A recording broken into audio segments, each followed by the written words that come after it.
नमस्कार, आप सभी का गुरु मंत्र में बहुत बहुत स्वागत है। मैं हूं आपके साथ सरगम पंत और आज हमारे साथ है देश के सबसे बड़े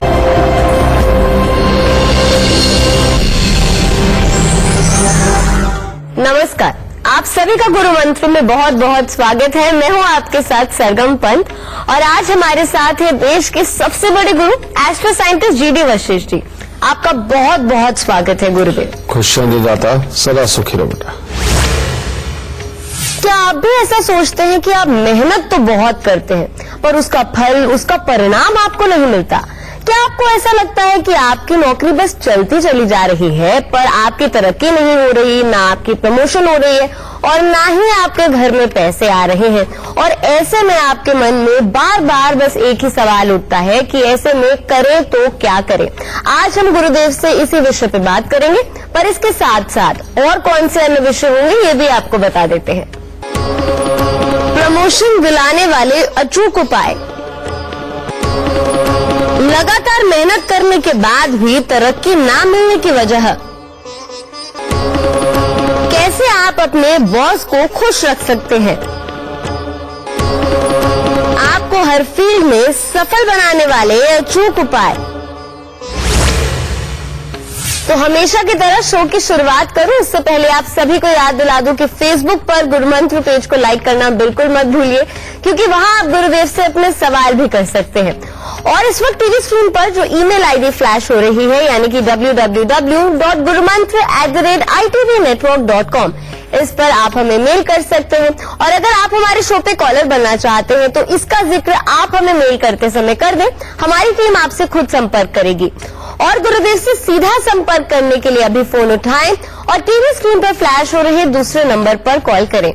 और अगर आपके पास पैसे नहीं है और आप अपने भविष्य के बारे में जानना चाहते हैं तो परेशान मत होइए, गुरुदेव के संस्थान जाइए और बिना किसी पैसे के यानी निःशुल्क अपने भविष्य के बारे में जानिए। अब इससे ज्यादा तरीके आपको और कहाँ मिलेंगे। गुरुदेव, हर दर्शक का आज एक ही सवाल है, जब बात तरक्की की हो रही है, नौकरी की हो रही है, प्रमोशन की हो रही है, ऐसा क्यों होता है कि हम इतनी मेहनत कर रहे हैं लेकिन कुछ जिंदगी में नया नहीं हो रहा, कुछ अच्छा नहीं हो रहा? इसके लिए कौन से ग्रह जिम्मेदार हैं? इसके लिए जिम्मेवार होते हैं बेटा शनि और केतु। ठीक है। और जब भी जन्म कुंडली के अंदर शनि और केतु की खराब पोजीशन हो तो एक तो तब तरक्की नहीं मिलती। ठीक है। दूसरी एक और चीज होती है, वो होता है मंगल को खराब कर लेना। ठीक है। अब ऐसी अवस्था के अंदर ये खराब किस तरह से होते हैं मैं आपको बताता हूं। इसका जो बेटा सच छुपा हुआ है वो आप ही के पुराने घर में छुपा हुआ है। अब ये शब्द मैंने क्यों बोले? जब भी कभी हमारे घर में कोई ऐसी जगहें होती हैं जहां पर हम पहले कभी हमारे पिता पैसे रखा करते थे या हम ही लोग पहले पैसे रखा करते थे और बाद में उस जगह को हम जब बिल्कुल ही खाली कर देते हैं, चलिए उस गल्ले को यानी कि शनि के उस स्थान को बिल्कुल खाली करके रख देते जहां पर पहले रखा जाते थे, आबाद रहता था वो स्थान, अब उसको खाली कर दिया गया। किसी भी डर की वजह से कई बार हो जाता है कि नहीं यहां किसी को पता चल गया, यहां से चोरी हो जाएगा या कुछ भी इस तरह का। तो ये जैसे ही हम ये गल्ला खाली करते हैं और उस जगह को खाली रख के छोड़ देते हैं तो उसका असर भी हमारे इन ग्रहों के ऊपर ही आता है और वो शनि और केतु एक तरह का वहां से अपने वास को छोड़ देते हैं, जिसकी वजह से ये प्रॉब्लम खड़ी हो जाती है। और खास तौर पे जिनके घरों में पुराने समय का कोई संदूक या ट्रंक ऐसा रखा हुआ है जो पहले बहुत अच्छी तरह से इस्तेमाल होता था लेकिन अब तो उसके अंदर कबाड़ भर के रख दिया है, पेचकस, प्लास और उसके अंदर कीले और कबाड़ भर के रख दिया। बेटा जिनके घरों में ऐसा संदूक या ट्रंक होता है जो कभी पहले समय के अंदर बहुत अच्छी अच्छी चीजें रखने के काम आया करता था, उनके यहां पर भी तरक्की हमेशा ही बाधित रहती है। ठीक है। और तीसरी चीज, जब भी कभी अपने घर के उत्तर पूर्व के अंदर बेटा हम कोई मैकेनिकी का काम करने वाले औजारों को रख देते हैं, कीले रख देते हैं या कि बहुत सारी चाबियां जो हमारे किसी काम की नहीं, जिनके ताले भी अब हमें नहीं पता कि कौन से थे और कभी घर में वो ताले है भी कि नहीं है, वो जब चाबियां इकट्ठी कर करके हम बेटा उनका एक स्पेशल स्थान बनाते खासतौर पर उत्तर पूर्व की तरफ, तो समझ लो तरक्की नहीं होगी, क्योंकि ये दूसरे घर का, चौथे घर का स्थान है जहां पर केतु ऑलवेज बुरे माने जाते हैं। समझे। और इसके लिए तो खासतौर पे कहा जाता है कि अगर करोड़ों का लेन देन भी करोगे तो एक दलाल की भांति 2 पैसे ही तुम्हारे हाथ में आएंगे, कुछ ज्यादा नहीं कमा पाओगे। तो अब इन चीजों का ध्यान रखते हुए पहले अपने घर से ही अपने नसीब को संवारो। और वो क्या कि जहां पर भी आप पहले अपने घर में पैसे रखा करते थे, वो जो स्थान है बेटा, अगर वहां पैसे नहीं रख सकते तो वहां पर साबुत बादाम और थोड़े से छुआरे ही रख दो और साथ में थोड़े से नोट रख दो, समझिए। और ऐसे सिक्के बिल्कुल मत रखना जो मार्केट में चलते ना हो, जैसे आजकल बंद हो गए हैं बहुत सारे सिक्के, तो बेटा ऐसे सिक्के वहां पर बिल्कुल नहीं होने चाहिए। दूसरी बात बेटा कि घर के अंदर जो पुराने संदूक ट्रंक रखे हुए हैं उनको आज भी आप बेटा किसी भी तरह से पेंट कर लो, रंग रोगन कर लो, वैसे साफ कर लो या थोड़ा रिपेयर करवा लो, और उनके अंदर आज भी साफ सुथरे जिस तरह से पहले आप कपड़े रखा करते थे वो रखो, उनके अंदर पैसे रखा करते थे वो भी रखो। और ना सिर्फ रोजमर्रा के यूज के लिए उसे ऐसी जगह पे रख लो जिसमें थोड़े बहुत पैसे रखते हो, रोज के यूज के करते हो, उसमें से पैसे रखते भी रहो, निकालते भी रहो, रखते भी रहो, निकालते भी रहो। इससे केतुदेव बहुत अच्छे होने लगेंगे, शनि अच्छे होने लगेंगे। फिर जो चाबियां वगैरह हैं बेटा, जो जिनका आपको पता ही नहीं कि आपके घर के अंदर ताले ये है भी कि नहीं है, इन चाबियां जितनी भी बेकार किस्म की है बेटा, इनको जाके जल प्रवाह करके आओ, समझे।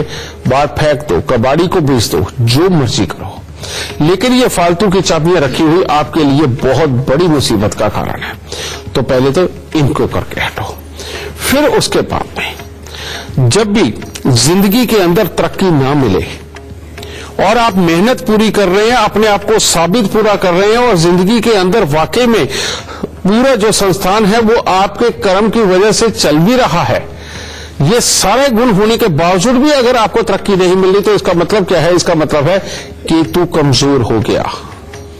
और जिसका भी केतु कमजोर हो जाता है उसकी बात के अंदर वजन नहीं होता, लेकिन वो खुद जब अकेला बैठेगा तर्क 1000 तरह के दे लेगा, लेकिन उसकी वाणी के अंदर वो प्रभाव नहीं होता कि दूसरा उसको वैल्यू पूरी तरह से दे।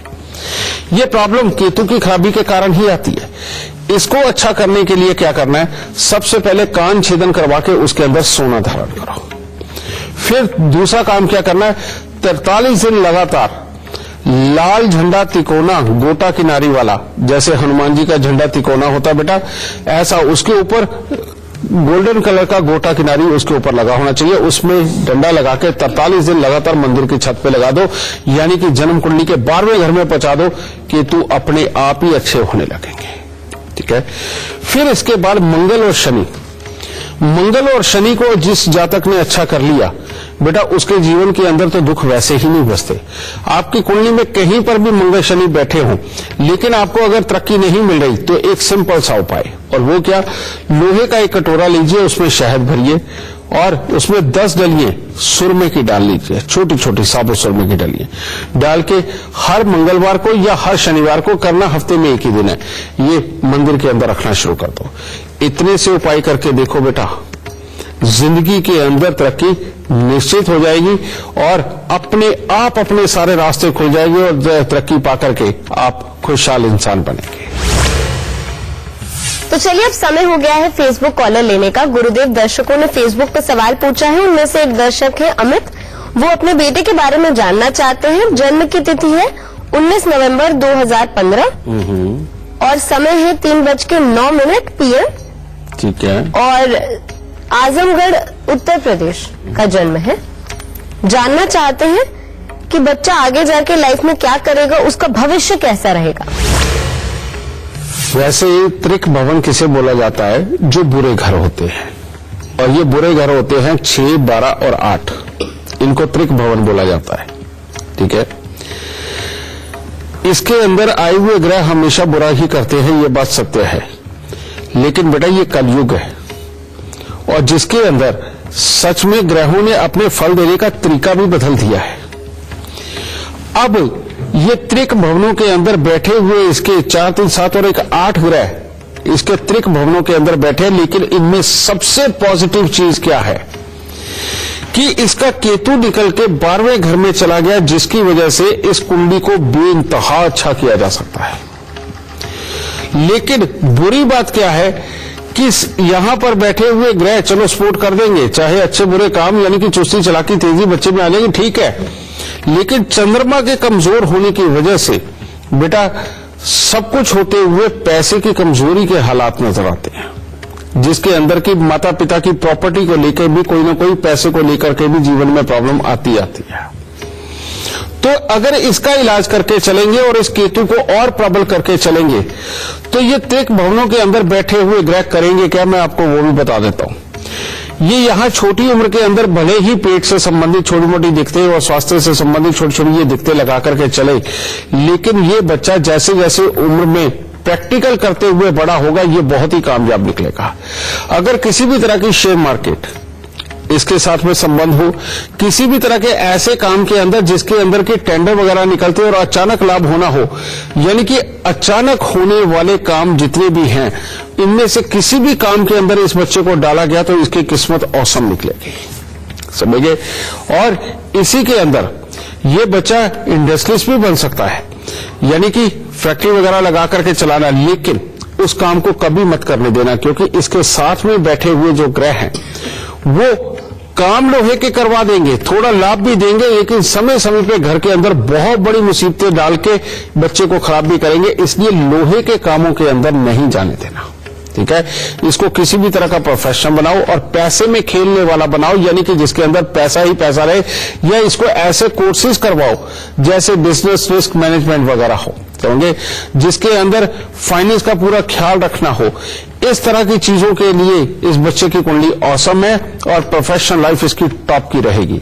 लेकिन उपाय क्या, हर साल 43 दिन लगातार 500 ग्राम दूध लेकर के बेटा वो मंदिर के अंदर दो, लेकिन शनि मंदिर में, ठीक है। दूसरा उपाय, इस बच्चे को अभी से सिखा देना बेटा मीठे दूध के अंदर अंगूठा डाल के चूसना और इसका कान छेदन करवा के सोना धारण करना। अगर कान छेदन करवा के सोना नहीं धारण कर सकते तो हर रोज केसर का तिलक इसके कानों के पीछे लगाना, ये काम करना बहुत जरूरी है। हर रोज इस बच्चे के नहाने वाले पानी के अंदर थोड़ा दूध डाल के नहाना और साल में एक बार कांच के मर्तबान में गुड़ भर के वीरान जमीन के अंदर दबाना। बेटा अगर ये उपाय ऐसे ही होते रहे जैसे मैंने कहा है तो बेटा इस बच्चे की आगे चल के प्रोफेशनल लाइफ बहुत अच्छी रहेगी और जिसका ये भरपूर आनंद उठाएगा। दाता सुक्त है। गुरुदेव, आज के एपिसोड में आपसे पूछना चाहूंगी कि बॉस को खुश रखने के क्या उपाय हैं, क्योंकि बॉस खुश रहेंगे तभी तो तरक्की मिलेगी, तभी तो प्रमोशन मिलेगी। बॉस यानी कि बृहस्पति, ठीक है, क्योंकि बॉस हो या गुरु हो बेटा देखा तो ये बृहस्पति से ही जाएगा, ठीक है। अब बृहस्पति को खुश रखने के लिए ऑलवेज करना क्या होता है, बॉस को खुश कौन रख पाते हैं, जो बॉस से ज्यादा काम करें, बॉस से ज्यादा याद रखें और बॉस से ज्यादा जिम्मेवारी निभाने में अग्रसर हो।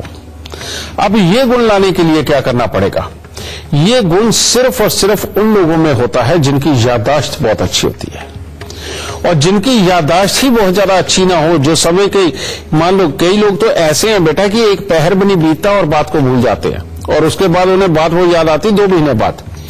लेकिन ऐसे लोग भी होते हैं जो कभी कोई बात भूलते ही नहीं और उनके दिमाग में बार बार घूमती रहती है, और यही वो लोग होते हैं जो जीवन के अंदर बहुत तरक्की करते हैं, समझिए। बॉस को कभी भी खुश करना हो तो बेटा बृहस्पति को खुश करना ही आपके लिए सबसे उत्तम है। और बृहस्पति को खुश अगर करना चाहते हो आप तो इस धरती पर बृहस्पति की जो सबसे बड़ी वस्तु मानी जाती है वो है पीपल का पेड़। तो अपने जीवन के अंदर इसका एक नियम उतार लीजिए, बॉस आपसे नाराज हो ही नहीं सकते। अब वो करना क्या है, करना यह है कि जब भी मौका मिले कम से कम 10-15 मिनट पीपल के पेड़ के नीचे बैठना और हर बृहस्पतिवार को तिल के तेल का दिया, समझे, सांझ के वक्त में या सुबह सवेरे जब सूर्योदय से पहले वो पीपल के पेड़ के नीचे चलाना, समझे। पीपल को बृहस्पतिवार के दिन कम से कम जल देना, ठीक है, ये करना बहुत जरूरी है। और बॉस को जब भी खुश करना हो तो पीपल के ऊपर आए हुए जो नए पत्ते होते हैं, अभी जो छोटे होते हैं और हल्के रंग के होते हैं, बृहस्पतिवार को ही वो 5 पीपल के पत्ते तोड़ के ले जाकर के अपनी गद्दी के ऊपर जरूर रखो, समझिए, उन्हें वहीं पड़ा रहने दो। अगले हफ्ते जब नए पत्ते आप लेकर के आओ तो पुराने निकाल के पॉलीथीन में डाल के रख लो। इस तरह से 9 बृहस्पतिवार बेटा ये 5 पीपल के पत्ते ला करके रखते रहो और पुराने हटा के पॉलीथीन में डालते रहो, इकट्ठे कर लो। और 9 बृहस्पतिवार के बाद जब सारे इकट्ठे हो जाए, इन पत्तों को ले जाकर के साफ जल में, बहते हुए इस जल में इनको जाके विसर्जित करके आओ। इससे बढ़िया बेटा बृहस्पति का उपाय और कोई नहीं है। इसने अपने बृहस्पति को इस तरह से अच्छा कर लिया, उसके बॉस ने खुश होना ही होना है। और अगर मान लो कोई इमरजेंसी है और बॉस को अभी खुश करना बेहद ज्यादा जरूरी है, तो क्या उपाय करना चाहिए? उसके लिए मीठे पीले चावल बनाओ और मीठे पीले चावल बना करके बेटा उसके ऊपर थोड़ा सा शहद भी लगाओ और वो लगा करके पहले मंदिर चढ़ा करके लोगों में भी बांटो, लेकिन उसको जाकर के जैसे पार्क वगैरह में अगर कोई जानवर खाता है उसको भी खिलाओ और पक्षियों को भी थोड़े से डाल के आओ। समझिए, ये लगातार 27 दिन करके देखो बेटा, बॉस तो अपने आप ही खुश होंगे, क्योंकि चंद्र, मंगल, बृहस्पति सबको मिला के जब खुश करोगे और केतु यानी कि तिल के तेल का दिया जब बृहस्पति के चरणों में जाकर के लगाओगे, यानी कि बृहस्पति और केतु का मेल कराओगे, तो ऐसा हो ही नहीं सकता कि बॉस की तरफ से आपका नसीब खराब हो और ये अच्छा ना हो। खुश है दादा। तो चलिए इससे पहले आगे बढ़े, हमारे साथ एक कॉलर जुड़ी हुई है, हमारे साथ मोनिका है और नई दिल्ली से बात कर रहे हैं। जी मोनिका, गुरुदेव से आप अपना सवाल पूछे, उससे पहले अपने जन्म की तिथि, समय, स्थान इसी क्रमांक में हमें बताकर फिर आप सवाल पूछ लीजिए। मेरा नाम मोनिका अग्रवाल है। 18 मार्च 1972 लखनऊ में मेरा जन्म हुआ है। समय भी बता दीजिए। शाम को 6:45 बजे। क्या सवाल पूछना चाहती हैं आप? मुझे अपने जॉब के लिए पूछना है। थोड़ा सा कॉस्ट कटिंग के कारण ऐसा लग रहा है कि शायद मैं रडार में हूँ और नौकरी ले जा सकती है। बेटा तुम्हारी कुंडली के अंदर जॉब के लिए जो ग्रह बैठा हुआ बहुत अच्छा बैठा हुआ है, लेकिन तुम्हारी कुंडली के अंदर एक ग्रह यानी कि बुध का 7वें स्थान के ऊपर बैठना और वो सोया हुआ, ये एक योग ऐसा है, ये जब भी घूम के तुम्हारी किस्मत के अंदर आएगा, ये तब तुम्हें नुकसान दे करके ही जाएगा। और अभी 13 सितंबर 2016 के बाद से ये योग तुम्हारी कुंडली के अंदर पहले आ गया और ये जो टिल है ये 1 अप्रैल 2019 तक है। उसके क्रॉस होने के बाद इतना जरा खतरा नहीं रहेगा। लेकिन एक बात और बताऊं कि एक और बड़ा अजीब सा योग है तुम्हारी कुंडली में कि जहां से नौकरी छोड़ोगे वहीं पर करोगे या उसी तरह की नौकरी करोगे, यानी कि जीवन के अंदर बहुत अच्छे हालात ऊपर की तरफ नहीं लेके जाता। इन दोनों हिस्सों को अच्छा करना तुम्हारे लिए बेहद ज्यादा जरूरी है, समझे। उसके लिए करना क्या है, तुम्हें काले रंग की कोई ऐसी गाय देखनी है, या तो जिसके सींग ना हो या जिसके सींग खराब हो या उसका एक सींग टूटा हुआ हो, समझ गए, यानी कि सींग के मामले में कुछ अटपटे हालात हो काली गाय के। अगर तुमने ऐसी गाय पाल ली या उसकी तुम सेवा करती रही तो ये बुरा योग कभी भी तुम्हें बुरा फल नहीं देगा। इतना आसान है ये, लेकिन ऐसी गाय ढूंढना थोड़ा सा मुश्किल होता है। लेकिन अगर ये ढूंढ ली तो बेटा जिंदगी मतलब ही नहीं कभी खराब हो जाए। दूसरा, अगर तुम हर रविवार को बंदरों को गुड़ गेहूं खिलाती हो तो तुम्हारी नौकरी बहुत अच्छी रहेगी। जितना ज्यादा से ज्यादा मात्रा में चांदी, चावल और गंगा जल अपने घर में रखोगी, तुम्हें नौकरी के उतने ही अच्छे फलों की प्राप्ति होगी। और तीसरा, 400 ग्राम जौ लेके दूध के साथ धो के लाल कपड़े में लपेट के घर के अंधेरे कमरे में वजन के नीचे दबा दो। और तुम्हारे घर में नॉर्थ ईस्ट की साइड पे ये जो कबाड़ किसी तरह का हो, चाबियां हो या जो औजार होते हैं, समझे, घरों में पेचकस वगैरह ये सब चीजें होती हैं, ये तुम्हारे घर के नॉर्थ ईस्ट साइड के अंदर बिल्कुल ना रखी हो। और ना ही नॉर्थ ईस्ट साइड के अंदर तुम्हारे घर की वॉशिंग मशीन वगैरह होनी चाहिए। तो बेटा इन उपायों को करो, कोई प्रॉब्लम नहीं, तुम्हारी कुंडली अच्छी है, बहुत अच्छी आगे जाएगी, नौकरी बिल्कुल नहीं जाएगी। खुश है दाता। गुरुदेव, एक दर्शक थे, उनकी मुझसे बात हो रही थी तो उन्होंने कहा कि मेरे पति ज्योतिष विद्या में इतना विश्वास नहीं रखते हैं, पर मैं अगर उनके लिए उपाय कर दूं तो क्या उनकी प्रमोशन हो जाएगी? तो क्या पत्नी अपने पति के लिए उपाय कर सकती है? बेटा लाल किताब के उपाय एक ऐसे उपाय हैं जो अपने खून का ताल्लुकदार या जीवन साथी बिल्कुल कर सकता है।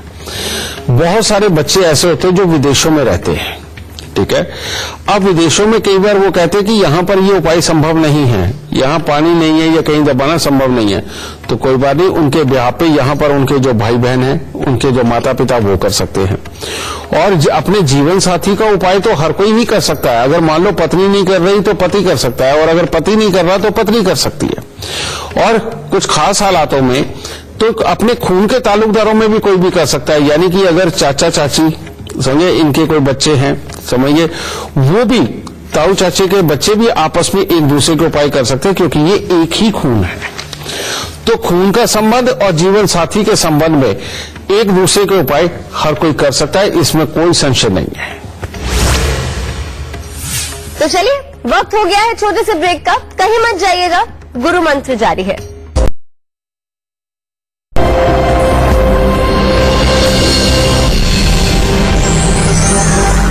ब्रेक के बाद आप सभी का बहुत बहुत स्वागत है। आप देख रहे हैं हमारी खास पेशकश गुरु मंत्र।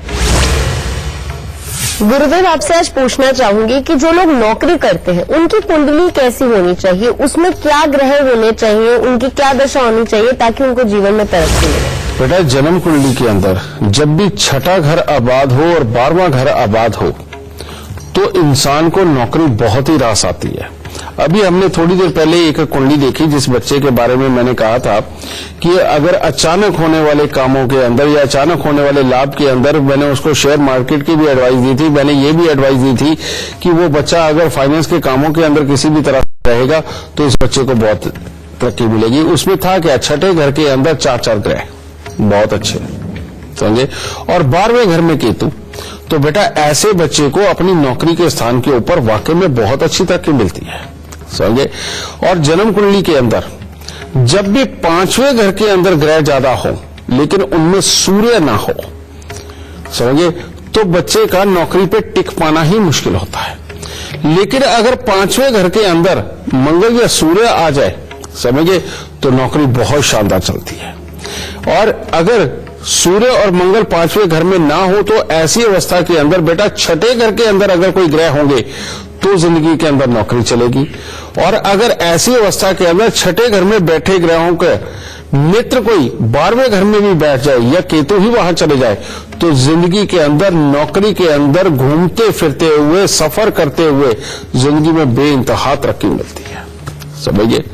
फिर उसके बाद में आ जाता है कि जिनका चंद्र बुध आपस में दृष्टि पे आ जाए और लेकिन ज्ञान और लाभ के स्थान पर हो, जैसे कि चंद्रमा 5वें स्थान पे हो, बुध 11वें स्थान पर हो, ऐसी अवस्था के अंदर घूमने फिरने की नौकरी, समुद्र के सफर और उसके अंदर के सफर, बेटा जितनी यात्राएं होती है लाभ पे लाभ देती है और तरक्की पे तरक्की देती है, समझे। अब इस तरह के योग तो अनगिनत बनते हैं, लेकिन ये सबसे मोटे मोटे योग है। फिर एक और चीज, जिनके मान लो 3रे घर के अंदर ग्रह ज्यादा हो गए, समझे, और 9वें घर के अंदर भी एक आध कोई ग्रह बैठा है, 2 ग्रह बैठे हुए हैं, तो आप समझ लीजिए कि जिंदगी के अंदर अगर आपको तरक्की पानी है तो अपना जन्म स्थान छोड़ के दूर चले जाइए और वहां जाकर के आप नौकरी करके देखिए। वहां पर आपकी काबिलियत ऐसी निखर करके आएगी कि सब आपको सुपरमैन ही कहेंगे, समझिए, और वहां आपकी तरक्की निश्चित है। लेकिन अगर जन्म कुंडली के 2रे घर के अंदर ग्रह ज्यादा बैठे हुए हैं तो बेटा नौकरी नहीं ज्यादा नसीब होती। अगर 2रे घर के साथ में छठे में हो तो नौकरी फिर भी संभव है, लेकिन अगर 2रे घर में ज्यादा बैठे हुए ग्रह और छठा घर खाली है, 5वें में भी कुछ नहीं, तो फिर बेटा ऐसा योग बनता है कि आप अपने घर के ही काम करते करते उसमें बहुत अच्छा कमा जाओगे। दिमाग से करने वाले काम, बोल के करने वाले काम, लोगों को समझाने बुझाने के काम, बेटा इनको जब करोगे उसके अंदर तुम्हारी तरक्की लिखी है। लेकिन वो ये सारे कार्य होते हैं प्रोफेशनल लाइफ के, कि अगर आप वाकई में किसी तरह के प्रोफेशनल बनते हैं तो जीवन में बेहद तरक्की होगी। 9वां घर जिनको सपोर्ट करता है बेटा, यानी कि 9वें घर के अंदर कोई शुभ ग्रह बैठे हुए हो, उस इंसान को भाग्य का ही साथ ऐसा मिलता है कि वो जो भी कर रहा होता है तो लोग उसको देखते भी, अप्रिशिएट भी करते, उसको तरक्की भी देते। 9वां घर जब खाली होता है तो इंसान मेहनत कर करके थकता है, तो तब वो खराबी के ऊपर आता है। तो मैं ये कहना चाहता हूं कि 9वें घर को आबाद रखने के लिए अपने जीवन के अंदर एक नियम जरूर बना करके रखें, और वो हमारे यहाँ पहले से ही संस्कारों के अंदर चलता आया है। और वो क्या था कि जब भी हम परमात्मा के दरबार पे जाते हैं, मंदिर में जाके सर झुकाते हैं, तो वहां से तिलक लगा के निकलते हैं। आज तक होता ही है। और ये तिलक जो लगाना है, ये दूसरे घर को और 9वें घर को जगाने के लिए स्पेशली तौर पे होता है। मंदिर जाना ये भी खास तौर पे 9वें और दूसरे घर को ही जगाने के लिए मंदिर जाना होता है। तो जो भी इंसान मंदिर जाकर के तिलक लगा के ही निकलता है, चाहे काम के लिए चाहे घर के लिए, तो बेटा उसका दूसरा और 9वां घर जाके उसको सफलता जरूर प्रदान करता है। तो चलिए इससे पहले आगे बढ़े, हमारे साथ एक कॉलर जुड़ी हुई है, हमारे साथ दीप्ति जुड़ी हुई है, उनसे बात करते हैं। दीप्ति, गुरुदेव से आप अपना सवाल पूछें, उससे पहले जन्म तिथि, समय, स्थान इसी क्रमांक में बताकर फिर जो कुछ भी आप पूछना चाहते हैं फिर आप पूछिए। जन्म तिथि है 1 मई 2014। ठीक है। जन्म स्थान है उसका दूर जी और जन्म समय है उसका 10:50 रात की पूरी वेस्ट के बारे में पूछना चाहती हूँ। बेटा पहली बात तो मैं तुम्हें ये कहूंगा कि तुमने आज ये कुंडली दिखा करके बहुत अच्छा किया। इस कुंडली के अंदर एक योग तो है कि इस बच्चे का नसीब ऐसा है जो कि माता पिता को तरक्की देता है। ठीक है, चलो इसको छोड़ते हैं। लेकिन इस बच्चे की कुंडली के अंदर 3 योग इतने खराब बैठे हुए हैं कि जिसके अंदर सूर्य की दृष्टि राहु के ऊपर, ये योग जन्म कुंडली के अंदर बहुत बुरे योगों में से एक योग माना जाता है, जो आगे बढ़ते हुए जीवन के अंदर स्वास्थ्य से संबंधित, गुस्से से संबंधित, कामयाबी से संबंधित और याददाश्त से संबंधित ये दिखते रहता है। इस योग को अच्छा करना बहुत जरूरी है, वरना ये बच्चा जैसे ही थोड़ा सा और बड़ा होगा ये तकलीफें बहुत बड़ी हो जाएंगी, और स्पेशली तौर पे 10.5 साल की उम्र से। ठीक है, ये 10.5 साल की उम्र मैंने क्यों कहा, एक तो ये सूर्य ग्रहण, ऊपर से दूसरा एक और योग कि बुध की दृष्टि शनि के ऊपर। ये जो दृष्टि होती है बेटा, ये बहुत ही बुरी मानी जाती है, जिसके चलते हुए बच्चा काबिल होते हुए भी अपने रास्तों से भटकता है, और कभी भी सही निर्णय करके जिस चीज को अच्छा समझ के आगे चलता भी है, उसके पूरे होने के चांसेस बहुत कम हो जाते हैं। समझे, इन 2 योगों की वजह से ये कुंडली खराब है बेटा। समझे, और तीसरा एक और, बृहस्पति 7वें घर में सोए हुए, ये नसीब को सुलाते हैं बेटा। ऐसे में बच्चा पर्टिकुलर किसी एक प्रोफेशन में ना उतर के तरह तरह के प्रोफेशन ट्राई करता है, जिसके अंदर कामयाबी के योग कमजोर होते हैं, और जो आउटफील्ड होती है, यानी कि अपने बने हुए भाई यार दोस्त या फिर जो कामकाज के अंदर सपोर्ट करने वाले लोग, उनकी तरफ से धोखे मिलते हैं। तो ये तीसरा योग हो गया बेटा। अगर इनका इलाज करके चलेंगे तो तब तुम्हारे बच्चे के लिए बहुत ही अच्छे हालात बनेंगे। इसके लिए सबसे पहला उपाय, 43 सिक्के तांबे के सारी रात कच्चे कोयले की आग में जला करके उनको सुबह सवेरे जाके जल प्रवाह करना, ये जंगल में गिरा के आना। लेकिन इसके अंदर जो तसला वगैरह लोगे जिसके अंदर की तुमने जलाना है, वो लोहे का नहीं होना चाहिए, लोहे का हो लेकिन उसके ऊपर मिट्टी का लेप जरूर करना है, इस बात का खास ख्याल रखना। दूसरा बेटा, 1 किलो जौ दूध के साथ धोके लाल कपड़े में लपेट के घर के अंधेरे कमरे में हमेशा दबा के रखना। और तीसरा, तांबे का एक छेद वाला पैसा लेकर के इस बच्चे के गले में डालना, और उसके बाद में हर शनिवार को एक आम का पेड़ मंदिर के अंदर लगाना, और इस तरह से 43 हफ्ते तक करना बहुत जरूरी है। तुम्हारे घर पे अगर सोना तोलने वाला तराजू जो पहले पीतल का चला करता था, अगर वो है तो उसको पीले कपड़े के अंदर लपेट के घर के किसी भी संदूक के अंदर रखना। इन उपायों को करने के बाद में फिर इसकी कुंडली हर तरह से औसम जाएगी, और इसके 10.5 साल की उम्र में या 21 साल की उम्र के अंदर जब ज्यादा तकलीफें अगर कहीं से भी नजर आए, तो फौरन बेटा ये आम के पेड़ वाला उपाय दोबारा करवाना शुरू कर देना है, और फिर 43 हफ्ते ये करवा देना है। तो बेटा इन उपायों को कर, तब तेरे बच्चे के हालात वाकई में बहुत अच्छे बनने की तरफ चलेंगे, और जिंदगी के अंदर ये अच्छी खासी तरक्की करेगा, और किसी भी तरह की अंतर्राष्ट्रीय कंपनी के अंदर काम या विदेशों के साथ में आना जाना, इस तरह के कोई काम हो, या इंपोर्ट एक्सपोर्ट की किसी भी तरह के कार्यों के अंदर इस बच्चे की बहुत सक्षम है।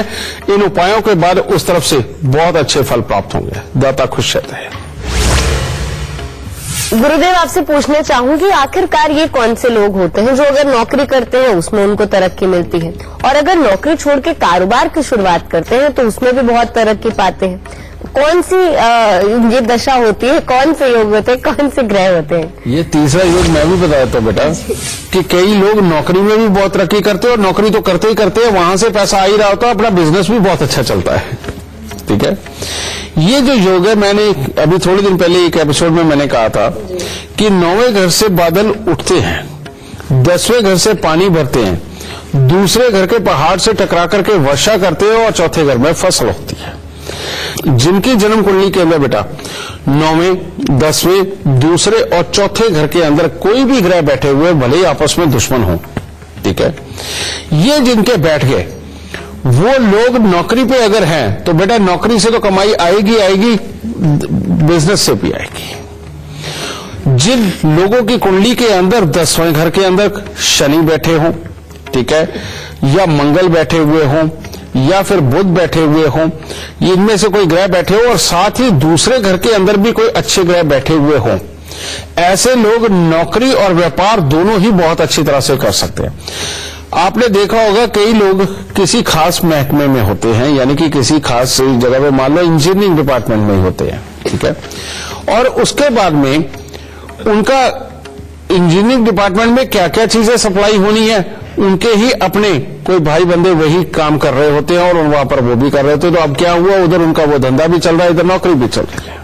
समझिए, ये जो योग है बेटा, ये 10वां घर और दूसरा घर जिनका आबाद होता है उनके लिए होता है। और ऐसी कोई मंशा अगर आप भी रखते हो लेकिन आपका काम सफल नहीं हो रहा है, तो बेटा आपको करना क्या चाहिए, बात यह है। अगर आप चाहते हैं कि नौकरी पे रहते रहते आप अपना काम धंधा भी चलाएं, तो इसके लिए आपको बेटा करना क्या है, सबसे पहले 9वें घर को जगाना। 9वां घर तभी जागेगा जब आप माथे पर तिलक लगाओगे। 9वां घर तभी जागेगा जब अंडरगारमेंट, यानी कि ये जो हम तन के साथ लगते हुए कपड़े पहनते हैं अंडरगारमेंट, यहां पर शनि अच्छे होते हैं तो आप काले रंग के अंडरगारमेंट पहन सकते हैं, वहां बृहस्पति अच्छे होते हैं तो पीले रंग के अंडरगारमेंट पहन सकते हो, या लाइट जो पिंकिश कलर होते हैं इस रंग के। तो इससे 9वां घर जागता है और तिलक लगाने से। दूसरा, 10वें घर को जगाई रखना बेटा, ये तो कर्म की बात है कि अगर जन्म कुंडली के अंदर 10वें घर के अंदर कोई ग्रह है तो बहुत ही बढ़िया, और अगर 10वें घर के अंदर कोई ग्रह नहीं है तो 43 दिन 2 मुट्ठी सौंफ सरकारी संस्थान में रखने से 10वां घर जाग जाता है। और दूसरे घर को अच्छा करने के लिए, यानी उसको जगाने के लिए 43 दिन लगातार 200 ग्राम चावल वगैरह लेकर के बेटा वो मंदिर के अंदर देते जाओ, यानी कि दूध और चावल मंदिर में दे दो। और चौथे घर को जगाने के लिए 43 दिन 400 ग्राम चने की दाल जल प्रवाह कर दो। और जिसने ये घर जगा लिए उसकी कुंडली कैसी भी हो बेटा, उसको उसकी किस्मत पूरी तरह से सपोर्ट देगी, और ऐसे में वो चाहे तो नौकरी के साथ साथ अपना व्यापार भी शुरू कर सकता है, अपना काम धंधा भी शुरू कर सकता है, जिसके अंदर किस्मत उसकी मदद करेगी और उसको तरक्की जरूर मिलेगी। गुरुदेव, आज का ये एपिसोड खत्म होने वाला है, सवाल तो कई थे, तो जाते जाते जो निचोड़ है इस पूरे विषय का आप गुरु मंत्र में देते जाइए हमारे दर्शकों को। बेटा आज काम की, नौकरी की, पैसे की ही ये बातें हुई हैं, तरक्की की ही बातें हुई हैं। मैं बार बार बोलता हूं कि जिंदगी के अंदर सुख तभी संभव है जब शनि अच्छे है। लाल किताब भी बोलती है शनि को खजांची बोलती है, ठीक है। तो सबसे पहले तो मैं आप सबको एक बात कहना चाहता हूं कि जिन लोगों को सिर्फ ये डर लगता है कि शनि उन्हें कहीं मारे ना, शनि उनको खराब ना करे, जो उनकी कुंडली के अंदर बुरा शनि ही है, और वो शनि के दान अगर लगातार कर रहे हैं, मान लो तेल वो हर हफ्ते चढ़ाते हैं, शनि के दान करते हैं, उड़े साबुत, काले चने, सरसों का तेल, काला कपड़ा, लोहा, अगर ये दान करते चले जा रहे हैं, लेकिन उसके बावजूद भी उनकी तकलीफें कम नहीं हो रही, उल्टा तकलीफें बढ़ रही है, तो पहले तो आपको यह समझ लेना चाहिए कि यहां पर शनि के दान करना ही आपके लिए सबसे बड़े पाप है। क्योंकि अगर शनि खजांची है बेटा, तो धन तो शनि ही देगा, ठीक है। और शनि के दान तो एस्ट्रोलॉजी तब करवाया करती है बेटा जब मानसिकता खराब हो जाए, जब अपना शरीर खराब होने लगे, जब घर के अंदर अचानक क्लेश होने लगे, या पुलिस कोर्ट कचहरी या हॉस्पिटलों के धक्के खाने के योग बन जाए, तब शनि के दान किए जाते हैं। और आजकल तो तरक्की के लिए भी शनि के दान कराने लगे बेटा, ये तो बहुत बुरी बात हो गई। क्योंकि शनि अगर आपके पास नहीं है तो आप जीवन में तरक्की नहीं कर सकते, अच्छा नहीं कर सकते। और अगर शनि को दान कर दिया तो बेटा आपने खजांची को ही छोड़ दिया, तो आपके यहां खजाना क्यों आएगा। तो ऐसी अवस्था में उल्टा आप शनि को स्थापित करके रखिए। जो लोग भी तरक्की करना चाहते हैं वो अपने घर पे 9 काले पत्थर लेकर के आए। काले रंग के, वो जो कुदरती तौर पे नदियों में मिल जाते हैं, सफेद पत्थर भी होते हैं, लाल भी होते हैं, काले भी होते हैं। तो वो गोल वाले जो कुदरती तौर पे पत्थर होते हैं काले वाले, वो आप 9 लेके आए, चाहे उनका साइज इतना हो, बड़ा हो, चाहे आप बड़ा रखना चाहते हो उतना हो, वो लाके रखिए। और अपने पूरे घर वालों को कहो कि सुबह नहा धो के सबसे पहले उनके ऊपर हल्दी लगा दिया करें। तो ये हो जाता है बृहस्पति और शनि का मेल। और क्योंकि वो कुदरती तौर पे गोल हुए हैं, तो यह बुध का भी एक पार्ट उनके अंदर बस जाता है, जिसके चलते हुए ये बुध बृहस्पति और शनि का जो मेल है, ये जीवन के अंदर पैसा और तरक्की आपको जरूर देगा। आप इस उपाय को करके देखो।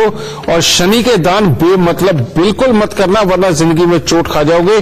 तो बेटा शनि के दानों को बंद करके इस तरह से शनि को बृहस्पति के साथ स्थापित करके देखो, जिंदगी में देखना इसके बाद में जीवन पूरा बदलता नजर आएगा और दाता जरूर सुख देगा। गुरुदेव, आज का हमारे कार्यक्रम तो यही समाप्त होता है, लेकिन हमेशा की तरह हमारे दर्शकों को लाभ की जानकारी देने के लिए और अपना बेशकीमती समय देने के लिए आपका बहुत बहुत शुक्रिया। माता रानी सबको सुखी रखे और खुशियां बख्शे दाते। तो चलिए आज के लिए बस इतना ही, लेकिन कल हम एक बार फिर से हाजिर होंगे एक नए विषय के साथ और आपके नए सवालों के साथ। तब तक के लिए दीजिए हमें इजाजत। नमस्कार।